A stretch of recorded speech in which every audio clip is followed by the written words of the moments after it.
Hello, Bronte-saurs and Eyre-Heads. Coming up on episode 7 of Sundays with Jane Eyre, we'll be talking about chapter 11 of the novel. Our story so far: young Jane has been abused by the Reed family at their house Gateshead. As punishment, they lock her in the Red Room, then send her to the Lowood Institution, a school run by the nefarious clergyman Mr. Brocklehurst, who is very afraid of women's hairstyles.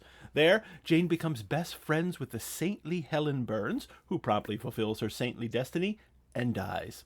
Jane grows up at Lowood under the tutelage of Miss Temple, the very good Miss Temple, but at 18 years of age, Jane realizes she needs to move on, if only to a life of new servitude. So she advertises herself as a governess in the newspaper and receives one reply from a Mrs. Fairfax at Thornfield. And before Jane leaves, Betsy, her childhood nurse from Gateshead, visits, and Jane learns how nasty all the Reed children have turned out, and also that an Eyre uncle once called but was sent away.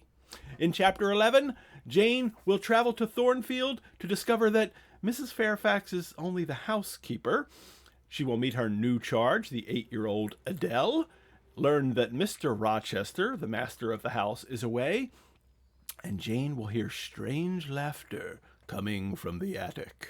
Joining me this week as co-host to talk about Chapter 11 is Fionnuala Austin, author of the novel Bronte's Mistress.